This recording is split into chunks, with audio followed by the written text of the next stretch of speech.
Olá, bem-vindo à minha redação virtual, a esta oficina.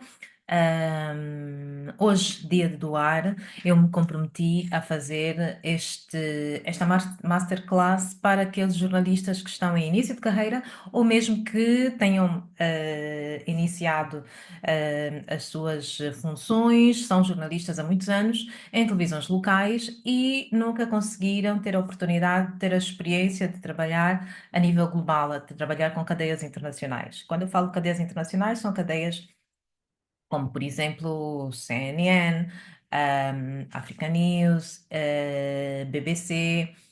São cadeias que não têm uma emissão local, ok? Independentemente do país em que está a viver, mas são cadeias que transmitem a nível local e não emitem internacionalmente, como a DW, DW, Rádio e Televisão Pública Alemã, como a Voz da América.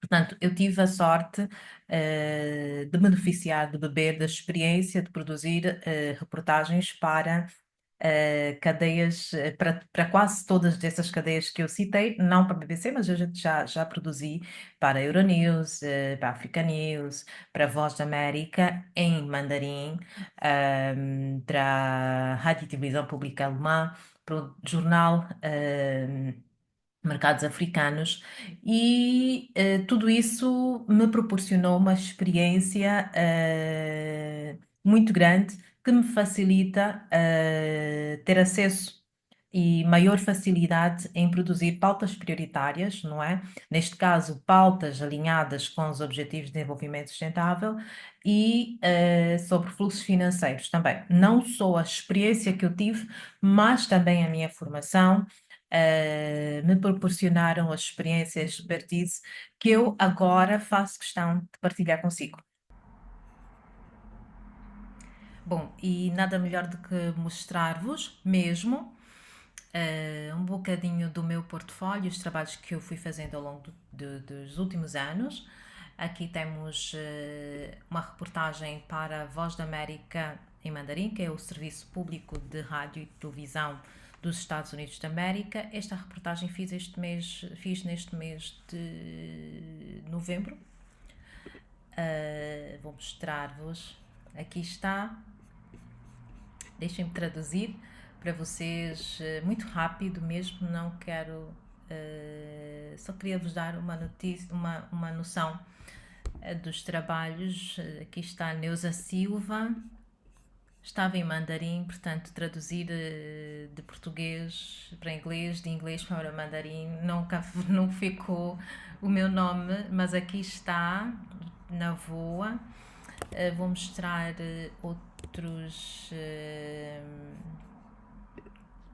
outros serviços que tenho aqui como destaque e eu recomendo que vocês façam a mesma coisa. Na Rádio e Televisão Pública Alemã tive a sorte também de trabalhar como freelance. Aqui está. DW Jornal da Noite.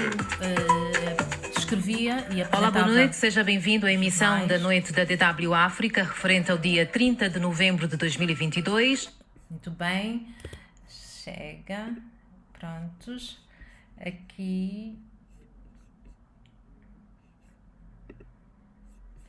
Vou mostrar-vos só um bocadinho daqui. Este é um jornal sul-africano, também escrevi este ano. Como freelance, nós trabalhamos para vários órgãos e aqui está, este em inglês, é parte de um trabalho investigativo de vários consórcios.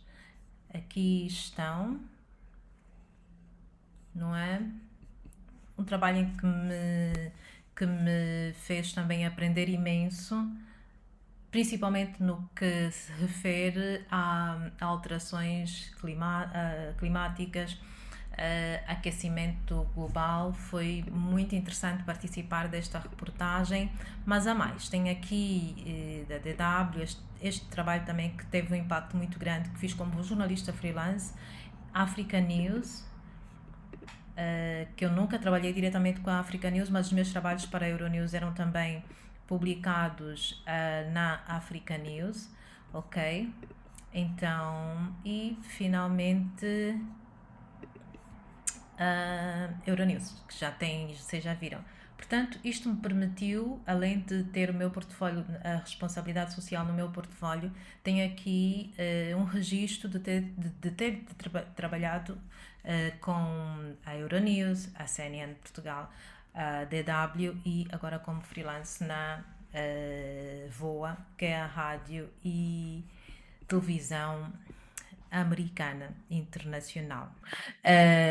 Começar a trabalhar para cadeias internacionais não é uma coisa que surge de um dia para o outro, são dias, meses, se calhar até anos de construção de um portfólio, de uma reputação digital. O que eu aconselho é sempre que os jornalistas postem aqueles trabalhos, ou seja, criem primeiro um perfil, pode ser no LinkedIn, é o mais utilizado, mas há sites para jornalistas freelancers, onde há uma área específica para postar os trabalhos dos jornalistas. Então, é isto que eu aconselho sempre aos jornalistas.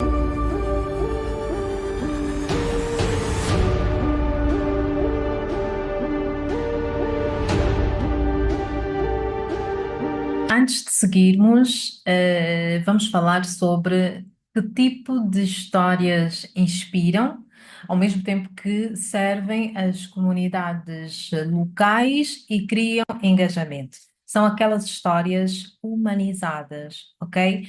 É um modelo de contar histórias, diferente que muitas redações internacionais utilizam.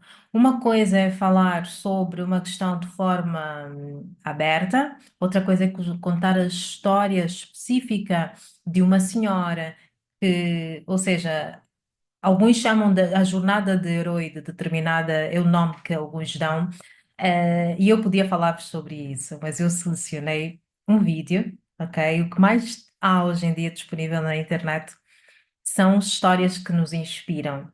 E eu, para vos mostrar exatamente do que é que eu quero falar quando eu falo do modelo da narrativa, como contar história, como colocar histórias de maneiras a engajar o público e ao mesmo tempo servir as comunidades locais, as locais, porque é possível, é para isso que o jornalismo existe.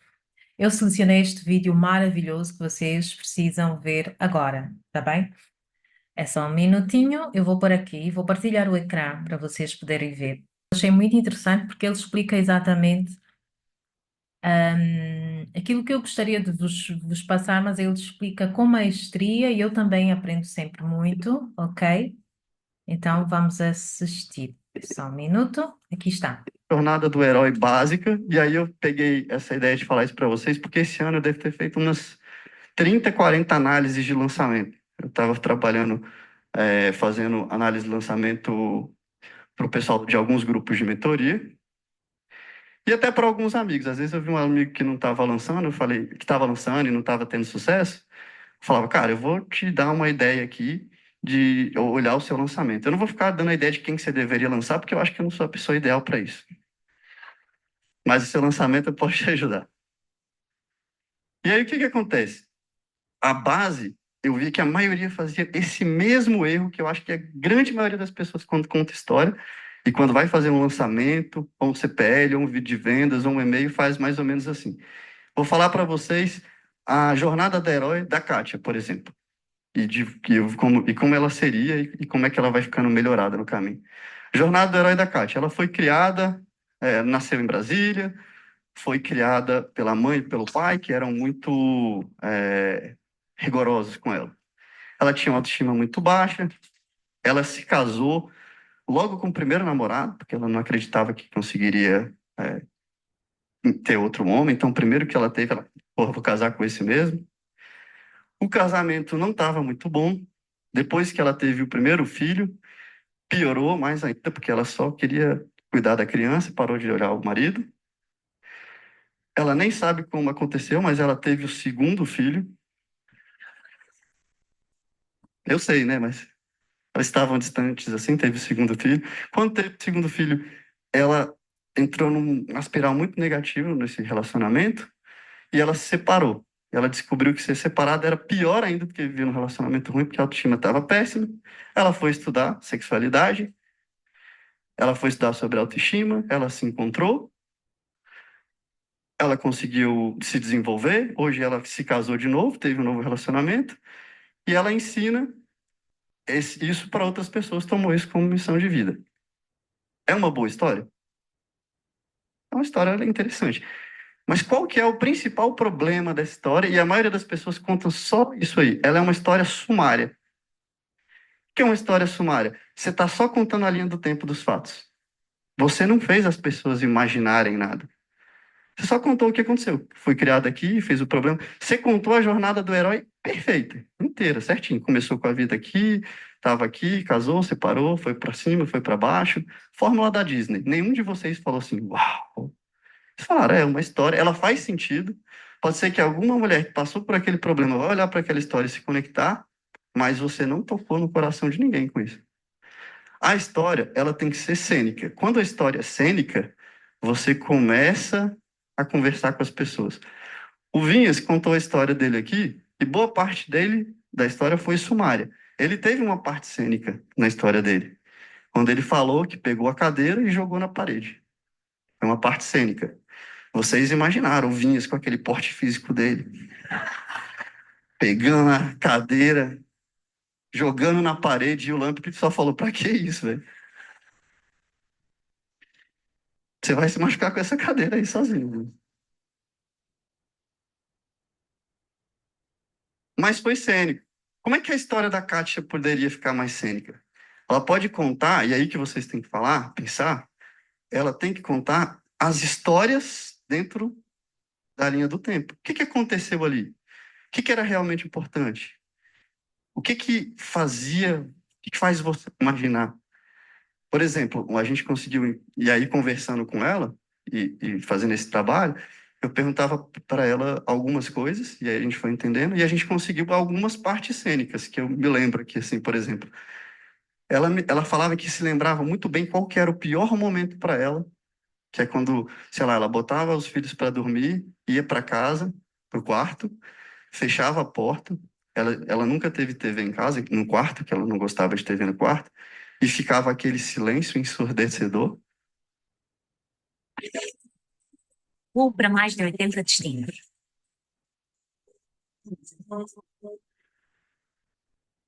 Só o fato de botar o silêncio, você consegue imaginar o silêncio? Ela falava que estava tudo escuro e que ela olhava para o teto e naquele momento a única coisa que ela pensava é: tomara que ele não venha para perto de mim. Eu não queria sentir a mão dele me tocando ou se aproximando do meu braço. A história começa a ficar sensível. Você começa a imaginar esse quarto escuro. A mulher começa a perceber como é a sensação de você ter que começar uma relação sem querer. Aí a história fica cênica, você consegue tocar o coração da pessoa. Muito bem. Eu fui buscar este registro, porque melhor do que eu falar é ir buscar pessoas que já trabalham com isso há muito tempo, e há muitos profissionais que falam sobre isso de forma incrível, e eu acho que vocês conseguiram entender o que é importante destacar numa matéria, e esta masterclass também é sobre isso, é como contar a história em si. Muitos chamam sim e aplicam quando estão a contar histórias a jornada do herói, mas o que nós vamos fazer mais lá para frente na oficina de trabalho é precisamente ir buscar estas histórias de quem está a fazer para quem está a fazer o quê nas comunidades, em torno do que é melhor para aquelas populações, a população mais vulnerável, ok? Mas uma coisa é vocês irem lá, olharem e dizerem, olha, aconteceu isso, outra aconteceu aquilo, e outra muito diferente é contarmos a história desta forma. Entenderam?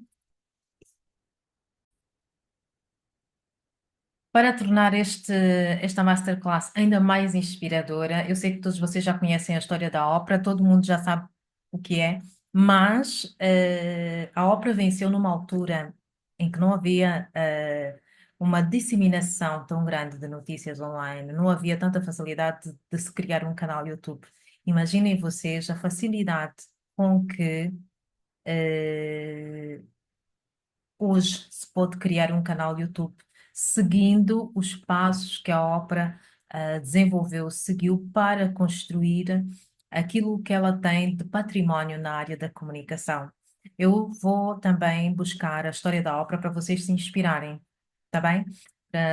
Vocês todos já conhecem, então carecas de ouvir. A mim nunca é demais ouvir a história da ópera, mas eu peço que vocês voltem a ver para percebermos que com vontade às vezes não se trata de conseguir uma vaga numa televisão ou de ser aceite, é acreditarmos e pensarmos naquilo que nós próprios somos capazes de fazer com o pouco que nós temos para produzir histórias que realmente sirvam ao objetivo que o jornalismo deve servir, ok? E hoje em dia, a maneira de o fazer, e os canais por onde transmitir são tantos. Claro que, por isso é que esta masterclass, apesar de estar aqui publicada no YouTube, é dirigida aos jornalistas com carteira de jornalismo. Porque tem de haver regras, as pessoas não podem sair por aí contando histórias, fazendo reportagens, porque isto é uma tarefa dos jornalistas e eles estudam para o efeito, ok? Então, eu estou a falar aqui para jornalistas que têm de facto a carteira, os finalistas do curso de comunicação que vão começar a exercer daqui a instantes, é com vocês que eu estou e quero partilhar. Tá bem? Admiradas do mundo e também uma grande empreendedora de sucesso. Oprah Gale Winfrey nasceu em 29 de janeiro de 1954, na cidade de Kosciuszko, no Mississippi, nos Estados Unidos. Oprah, aos 6 anos, foi entregue aos cuidados de sua avó por sua mãe, que mudaria de estado. Oprah sempre foi uma menina muito inteligente e logo, quando ainda criança, já aprendeu a ler muito cedo e recitava textos bíblicos na igreja onde a família frequentava. Porém, apesar de todo o seu talento, Oprah teve uma infância bastante difícil, principalmente pelo fato de que desde os 9 anos ela foi sistematicamente estuprada por tios e primos. Oprah comentou a situação no ano de 1988, com muito medo de ser julgada pelas pessoas. Entretanto, ao relatar o seu drama pessoal, Oprah inspirou milhares de pessoas com seu relato e, além disso, se tornou ainda mais querida pelo público americano. Oprah relatou que os abusos duraram cerca de 5 anos, até o momento em que, aos 14 anos, ela ficou grávida e foi expulsa de sua própria casa.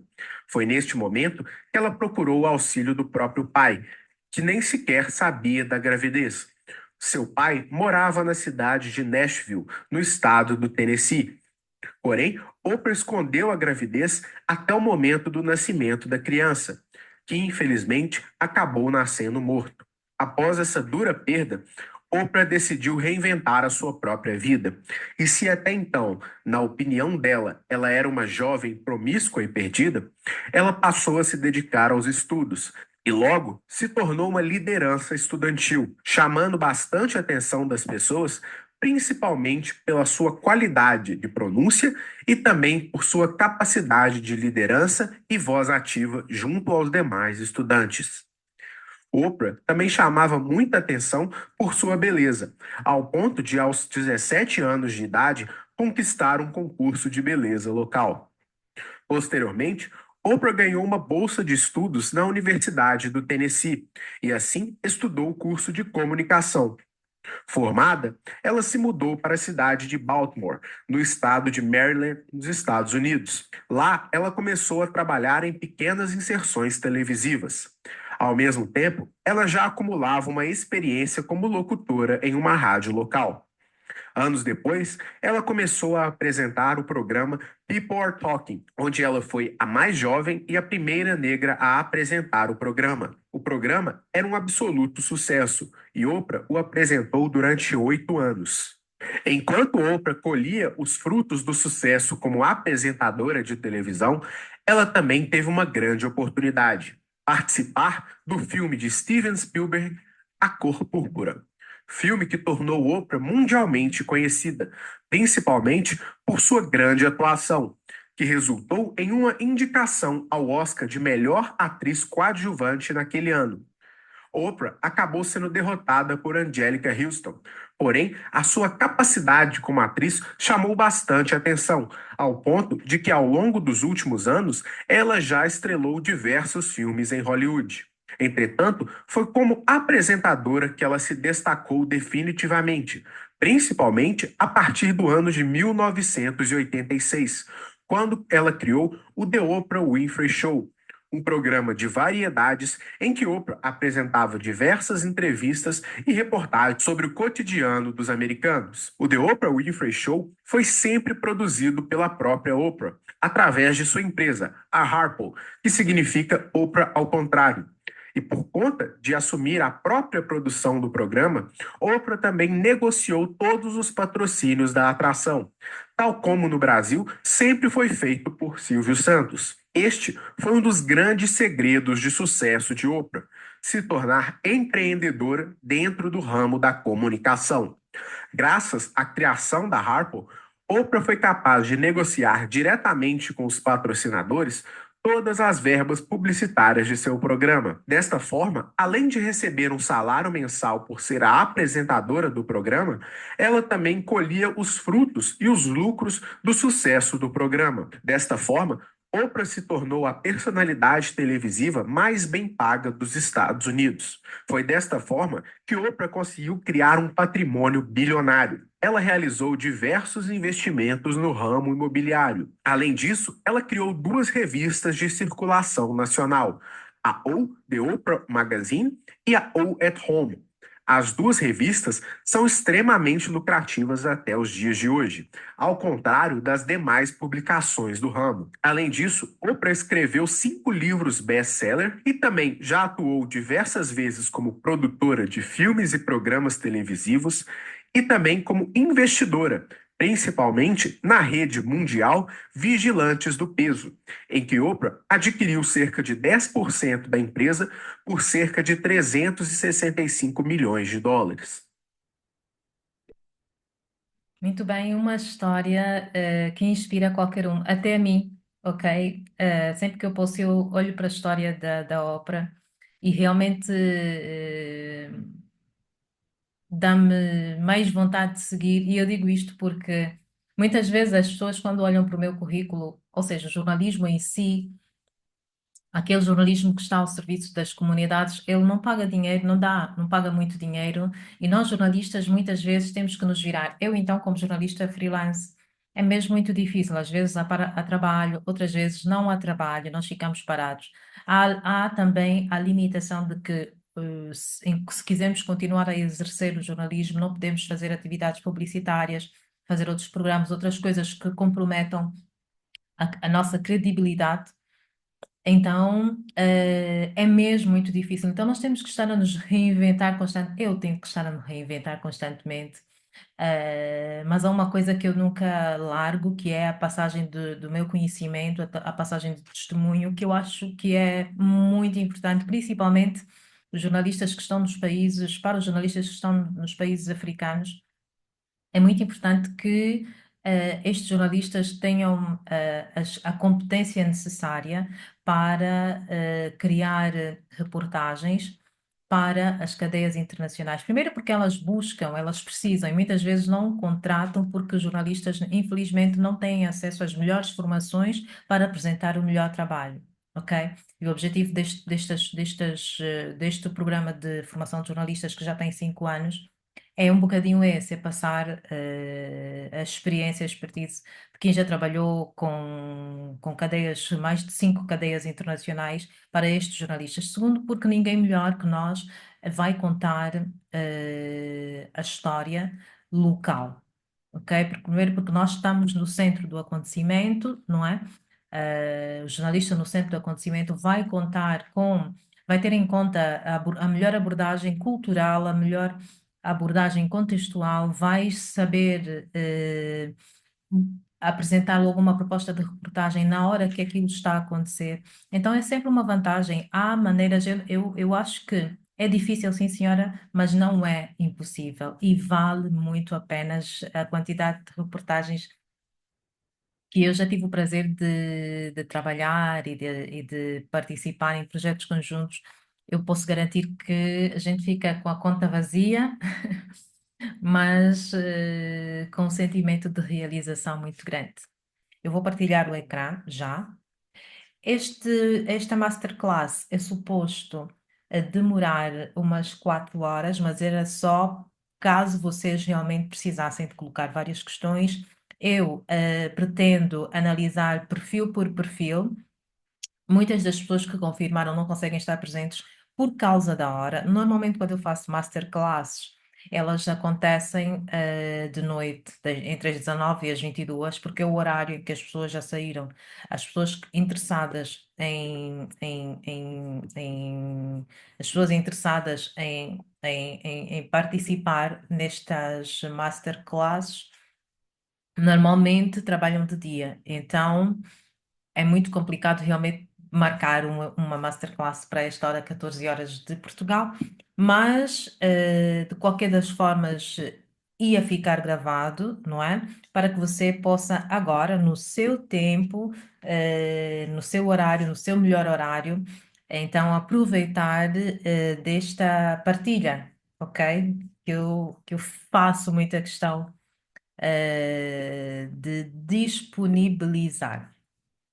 Eu vou começar por mostrar, provavelmente, o, o meu perfil no LinkedIn, para vocês perceberem do que eu falo quando digo que é importante criar, ter aqui um portfólio digital, não é?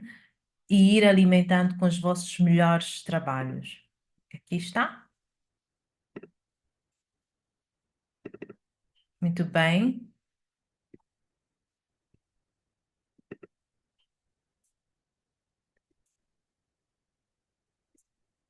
Então, o LinkedIn é a plataforma mais utilizada em todo o mundo. E é normalmente onde as grandes empresas vão buscar profissionais para atenderem a demanda, ok? O que se vê muito hoje são televisões, como a Voz da América também, procurarem jornalistas freelancers nas plataformas direcionadas para esse serviço. Porquê? Porque com esta crise que nós vemos cada vez a crescer, muitos jornalistas estão a ficar sem trabalho. Alguns mudam de profissão, vão fazer outras coisas. O bom de quem estuda ciências da comunicação é que tem a opção depois de trabalhar ou como jornalista, ou como assessor de imprensa, ou como oficial de comunicação. Portanto, há várias vertentes de colocar o nosso serviço ao dispor do público, todas as áreas, todas as direções, todos os ministérios precisam de um oficial de comunicação, então é uma área que vale muito a pena investir, ok? Este é o meu LinkedIn. Eu comecei a investir no meu LinkedIn faz muitos anos. Então, o LinkedIn é sempre uma montra daquilo que tu fizeste ao longo da tua carreira. Aqui tu podes colocar os trabalhos que fizeste. Eu tive a sorte de já ter trabalhado, por exemplo, vou mostrar alguns trabalhos que eu fiz. O último trabalho que eu fiz foi agora, na última semana, foi este, que foi para a Voz da América, em mandarim. Portanto, fui contactada numa plataforma para jornalistas freelancers, como quase sempre acontece. Foi um trabalho que demorou, a vontade, ou seja, a preparação, a solicitação das entrevistas nunca é de um dia para o outro. A pessoa precisa utilizar os seus conhecimentos, os seus contactos. Por isso é que é importante construir este perfil no LinkedIn, porque conforme a pessoa vai construindo o perfil no LinkedIn, vai alargando a sua rede de contactos, ok? Também, conforme vai desenvolvendo pautas, conforme vai desenvolvendo matérias, tem a oportunidade de ficar com contactos, fazer a manutenção de outros contactos, ok? E depois, se hoje eu fiz uma reportagem sobre economia, eu hoje posso pedir ao meu entrevistado que me indique alguém da sua área, das suas leads, que possa me falar também de um outro assunto. Então, há aqui, para o peso da reportagem, está muito ligado, à qualidade dos entrevistados que tu fazes.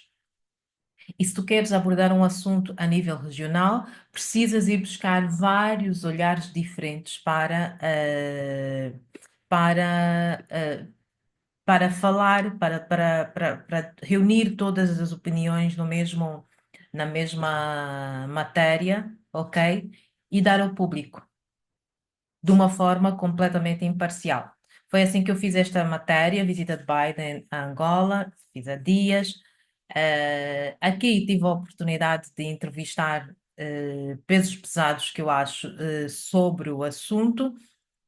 Entrevistei aqui um especialista de Angola, entrevistei um especialista da União Europeia, entrevistei também aqui mais à frente o presidente de um centro de integridade americano, ok? E assim consegui desenvolver uma pauta internacional de interesse global para. Entrevistei também um analista da China, mas que opera em África e faz parte do Centro de Estudos e Desenvolvimento Económico e Social africano, para ter aqui quatro visões diferentes, uma de um analista da China, chinês em África, União Europeia, Estados Unidos, e tudo isso foi dar nesta grande reportagem publicada para a Rádio e Televisão Pública, para o jornal americano. E é disso que se trata, ok? Nós precisamos desenvolver a capacidade de ter acesso a bons entrevistados que vão sempre agregar valor aos trabalhos que nós fazemos. Também tive a oportunidade de já fazer trabalhos em rádio, ok? Aqui para a Rádio e Televisão Pública Alemã. Vou-te dar o... DW. Tratam-se de empréstimos feitos pelas autoridades. Portanto, foi outra experiência internacional que eu tive a oportunidade de participar como jornalista freelance, que me fez desenvolver ainda mais o lado de produção, de jornais em rádio e apresentação, apesar de já ter trabalhado 10 anos na produção e apresentação do jornal económico, mas é disso que eu estou a falar, ok? É possível, sim, fazer carreira como jornalista freelance, mas já agora apontem aí, façam já o apontamento que se ainda não têm uma página no LinkedIn, desenvolver a vossa página no LinkedIn é muito importante. Inserir aqui como destaque os vossos trabalhos. Tem aqui outro trabalho que foi publicado na África do Sul, ok? Desenvolver a vossa página de trabalhos, de serviços, colocar aqui a vossa experiência. Este programa de formação de jornalistas já existe há uns 5 anos, mais ou menos, 4, 5 anos, mas quem entrar pela minha página pode ver aqui que eu já, como freelance, em todos os trabalhos como freelance, eu participo como freelance, sim. Aqui está para a VOA, para a DW, para a CNN Portugal e para a Euronews. Na Euronews não iniciei como freelance, mas também já trabalhei como freelance. Então, é muito importante que vocês comecem a olhar para novos modelos de produção de reportagem, um modelo colaborativo, um modelo de jornalista freelance. É muito mais fácil chegar ao palco internacional e depois conseguir fazer trabalhos, porque as próprias cadeias de televisão estão a virar-se para a prestação de serviços como freelancers, ou seja, em vez de eu pagar a deslocação de um jornalista, até Luanda, eu vou procurar na cadeia, onde é que há jornalistas internacionais disponíveis para me fazer um trabalho pontual, ok? Bom, vamos seguir. Como criar uma pauta? Eu vou falar sobre isso, mas antes eu quero falar sobre a criação da reputação digital. Eu tenho aqui, deixa-me só ver.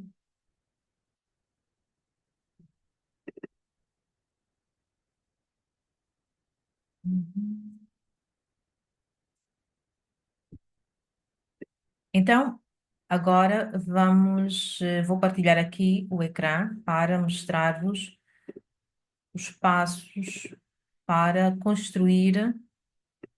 Eu vou tentar ser o mais breve possível, ok? Porque depois fica pesado e fica complicado. Guia para construir um portfólio digital e reputação online no jornalismo. Este material eu vou disponibilizar no grupo do WhatsApp. A criação de portfólio digital é importante escolher a plataforma certa, ok? Vocês podem, por exemplo, criar um blog. Na nossa oficina, eu ensino também como criar um blog. Costumo ensinar as pessoas como criar um blog, inserir no blog uma plataforma de áudio. Também podem criar isto. O blog é funcional para quem quer trabalhar com texto, com o jornalismo impresso. O YouTube hoje em dia é acessível a todos, ok? O LinkedIn é o mais utilizado, mas nada vos impede de ter um blog, de ter um canal YouTube e ir construindo, por exemplo, reportagens colaborativas, ir publicando na vossa própria plataforma. Isto vos coloca um passo, dois, três, quatro, cinco passos à frente dos outros candidatos quando forem concorrer a uma televisão internacional. Porquê? Hoje em dia, todas as televisões, quase todas as televisões, elas pedem o link do teu site. Se não tiveres um site, eles pedem o link do Facebook, do Instagram, e do LinkedIn, Instagram, Facebook, para ver precisamente o teu posicionamento a nível digital, os teus trabalhos. Então, é muito importante que o jornalista, ao sair, por exemplo, eu sempre tive esse cuidado, sempre gostei muito de escrever, sempre gostei de jornalismo, então eu sempre tive cuidado de criar conteúdos. E então, desde muito cedo que eu tenho o meu blog, não dei muita atenção ao meu canal YouTube, mas eu tenho canal YouTube. Então, eu recomendo que vocês façam o mesmo. A construção de relacionamentos no LinkedIn com as pessoas da área, aquelas pessoas que vocês admiram o trabalho, para poderem ir seguindo, acompanhando, ir aprendendo, interagir com estas pessoas. Aquelas pessoas que são muito interessantes na vossa região e que podem vos fornecer boas entrevistas, entrevistas que deem um cariz internacional, um conteúdo de interesse regional. É bom seguirem, é bom abordarem e perguntarem se podem dar-vos uma entrevista pelo vosso canal YouTube, pelo vosso blog, construírem pautas interessantes, isso é muito importante. É muito importante. Conectar-se estrategicamente, aqui está, adicionem-se, peçam para conectarem-se a jornalistas, editores e profissionais das mídias diferentes a nível internacional, participar de grupos de trabalho como este que está a ser criado aqui no meu grupo no WhatsApp, ok? E parcerias para produzir reportagens conjuntas é um modelo de trabalho muito antigo, não é novo, mas está a ganhar cada vez mais força e mostra-se cada vez de maior utilidade. E depois, o passo a seguir, o que eu vou mostrar-vos é propostas claras e detalhadas, ok? É muito importante fazer propostas claras e detalhadas para os editores das cadeias internacionais. Eles não perdem muito tempo, eles precisam de olhar para algo resumido, que faça sentido, que seja do interesse global e que atenda ao público, ok? Que faça diferença para o público daquele jornal. E é importante ter isso em conta, tá bem? E publicação e distribuição. Depois de construir o portfólio, estabelecer uma rede, o próximo passo é compartilhar as suas reportagens de maneira mais eficaz. Distribua nos grupos, mande para os editores, ok? E precisa perceber, ou seja, ainda como estudante, é importante trabalhar como jornalista, mesmo que seja involuntário. Eu comecei a minha carreira como jornalista voluntária numa rádio, trabalhei 6 meses e aprendi muito. Consegui pôr na prática aquilo que eu já tinha ido buscar, que eu já tinha ido buscar. Então é muito importante investir. É muito importante que vocês consigam investir no vosso portfólio, na produção de reportagens. Isso a mim colocou um passo à frente. E quando eu digo colocar um passo à frente, é quando as pessoas colocam no Google o vosso nome, é importante que apareçam estas referências. Isso vos coloca 1000 vezes à frente daquilo que das outras pessoas, né, dos outros candidatos às vagas, principalmente a nível internacional. Outra coisa que claramente vos coloca em vantagem é aprender o inglês. O inglês fluente é das coisas, dos skills, que mais pedem, que mais tem-se vindo a solicitar. E vamos entrar já para o capítulo das pautas prioritárias, o jornalismo, enquanto a importância do jornalismo para disseminar os Objetivos de Desenvolvimento Sustentável. Há problemas, há entraves nos mais diferentes países que condicionam o alcance dos Objetivos de Desenvolvimento Sustentável. Mas não significa que estas questões não possam ser levantadas, que nós não possamos reportar sobre aquilo que realmente está a acontecer, quem está a fazer o quê nas diferentes regiões, porque hoje em dia nós principalmente temos as redes sociais, temos o canal YouTube, temos várias maneiras de disseminar informação. Na altura quando a ópera começou como mulher, num país como os Estados Unidos da América, foi muito mais difícil e ela conseguiu, ok? Então, eu fui buscar esta história, que é uma história super inspiradora também, sempre me inspira a fazer mais com menos, e eu gostava que vocês também ficassem inspirados a levantarem-se, a produzirem mais pautas alinhadas com os Objetivos de Desenvolvimento Sustentável, para as questões dos fluxos financeiros ilícitos, que em muitos países, em África principalmente, ainda é um problema muito grave devido aos financiamentos para as campanhas de algumas organizações, que eles precisam muito destes financiamentos. Como chegar a eles, onde é que eles estão, o que é que eles têm que fazer, é um problema. E o jornalismo comunitário, os jornalistas nas localidades, sempre podem cobrir este deserto de notícias sobre estes temas. Então, o objetivo de ir buscar a ópera, eu espero que tenha servido como inspiração para vocês. E agora vamos entrar num tema também. Eu vou depois vos ensinar, não, vou-vos mostrar qual é o meu modelo para propor pautas prioritárias, para propor pautas às cadeias internacionais, mas por agora separei aqui matéria sobre a importância do jornalismo para disseminar os Objetivos de Desenvolvimento Sustentável.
Então, esta oficina tem vários objetivos, mas o mais importante é produzir uma pauta que dê alguma luz, nos mostre qual é o ponto de situação da implementação de alguns dos ODS em cada um dos países das pessoas que estão a participar desta oficina, ok?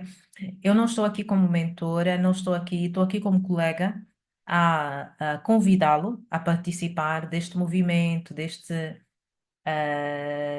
iniciativa e juntos produzirmos aquilo que podemos chamar de um relatório para olharmos e darmos luz àquilo que tem sido feito para atingir os objetivos de desenvolvimento sustentável no nas vossas regiões. Portanto, eu estou a falar de Angola, Moçambique, Cabo Verde, ou num outro país onde você esteja a assistir. Como é que o jornalismo pode contribuir? Em especial o jornalismo que se dedica profundamente às temáticas, as temáticas que os ODS, os 17 ODS abordam, têm um papel muito importante para cumprir, uma vez que metade da população, as pessoas, muitas nunca sequer ouviram falar, ok? Muitas estão a trabalhar pelo alcance delas e não sabem. Muitas podem fazer mais com muito pouco e também não sabem. Então, quando estas questões são levantadas a nível da comunidade e podem ser publicadas a nível internacional, estas correntes de trabalho, de produção sobre estes conteúdos têm o efeito de incentivar quem já está a fazer, tocar sensibilidades que não estão ainda alinhadas para começarem a reportar sobre elas, ok? E nós estaremos claramente a cumprir com o papel primário do jornalista e do jornalismo, que é colocarmos-nos ao serviço de dar luz àquelas matérias que visam melhorar a vida das comunidades, daquelas comunidades que não podem ser, não têm como ser ouvidas. Muito bem, eu fiquei agora de mostrar-vos um modelo sobre como criar uma proposta de reportagem e eu vou mostrar-vos aqui o modelo, só um minuto. Uhum. Um modelo para produzir pautas. Muito bem.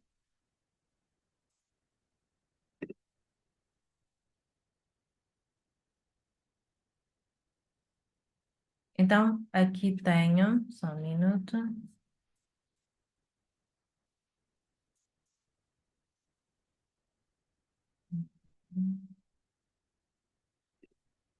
Bom, quem quer produzir pautas a nível internacional, quem estiver já dentro de uma plataforma para jornalistas internacionais, este é o modelo mais utilizado. Eu utilizo para enviar propostas de. Eu depois vou partilhar também nos grupos, ok? De trabalho. Partilhar o ecrã. Muito bem, aqui está. Este é um modelo simples que algumas das televisões mesmo disponibilizam para receber propostas de reportagem. A data que o jornalista está a colocar, a enviar a proposta de reportagem, ok? A equipa que vai trabalhar na proposta, o tópico, o título, convém que seja um título interessante, que levante, desperte logo o interesse do editor das redações, ok? É muito importante saber com quem falar em cada uma das redações, isso é muito importante. Aqui, produzir o que é que a história vai destacar? Qual é o tema central da história? Por que é que a história é importante para aquele determinado órgão e para o público daquele órgão? É muito importante. As entrevistas convém já selecionar um leque de especialistas, pessoas que vão falar sobre a história. Isso também é determinante, porque não basta chamar alguém que a gente conhece, qualquer pessoa, para falar sobre um assunto. Esta pessoa que vamos convidar para entrevistar quase que vai determinar a relevância, o peso da reportagem que nós vamos fazer. Então, convém ser alguém que esteja realmente ligado ao setor do qual nós vamos falar, ok? E aqui neste quadrante, neste quadro, vocês podem colocar dois, três, quatro entrevistas. O ideal é serem, no mínimo, três especialistas para abordar ângulos diferentes da mesma matéria. Tá bem? O que é que vai enviar? Qual é a possibilidade que tem de enviar áudios, de enviar fotografias, de enviar vídeos, entrevistas? Quais são os elementos que a pessoa vai, que o jornalista pretende disponibilizar com aquela cobertura? É muito importante deixar aqui, já claro, o tempo que vai demorar a fazer a reportagem, ok? E outras fontes que vai utilizar para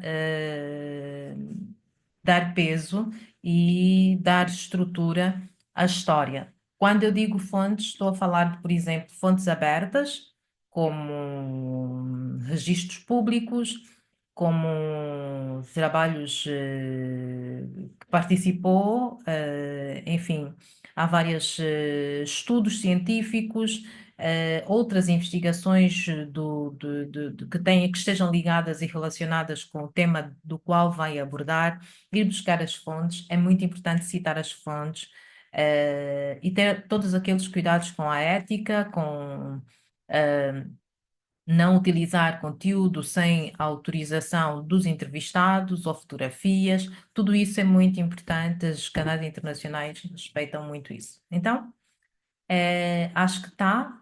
Eu vou disponibilizar de qualquer forma também no grupo de trabalho, tá bem? Para vocês começarem a montar as vossas propostas de reportagem. Onde colocar estas propostas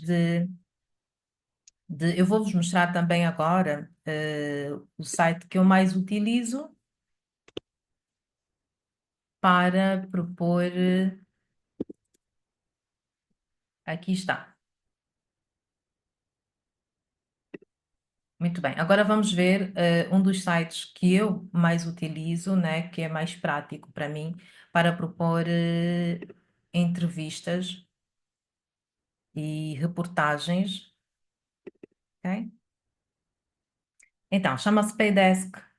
É disto que eu falo, mas eu não recomendo que utilize o Paydesk agora, né? Ou pode criar já o seu perfil e ir colocando. Esta é uma plataforma para jornalistas freelancers, como vem aqui.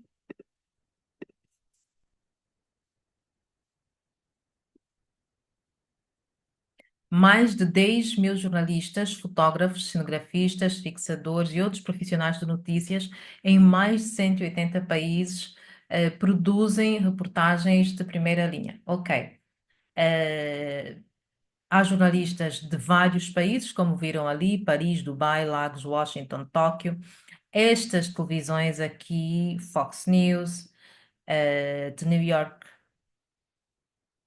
não consigo ler, NBC, France 24, mas há muitos outros jornalistas, outros canais internacionais que trabalham com esta plataforma.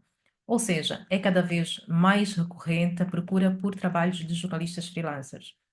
Então, é importante que os jornalistas freelancers estejam alinhados com a produção mais exigente que estas cadeias internacionais requerem ou procuram quando vão procurar um freelance. Por isso é que, e depois, as propostas é importante, pelo menos aquelas das quais eu vou reportar e vou ajudar vocês a reportarem, elas precisam aproveitar, estar alinhadas com questões prioritárias, pautas prioritárias, como clima, alterações climáticas, fluxos financeiros ilícitos. É muito importante construir propostas que estejam alinhadas com estes temas, porque é mais difícil das redações fazerem primeiro, é mais difícil de serem encontradas estarão claramente a prestar um serviço público à população das comunidades das quais vocês vão reportar, porque vão estar a dar luz a um tema importante. Então, é muito importante vocês estarem, quando vão produzir uma proposta, ou criar uma proposta, tentem sempre alinhá-las com aquilo que dificulta o alcance das ODS dentro da vossa comunidade, ok? Então, eu penso que é sobre isso. Eu mais tarde vou estar com os colegas que foram selecionados. Vou trabalhar com muito poucos colegas, porque são os colegas que mostraram disponibilidade, para então começarmos a nossa oficina sobre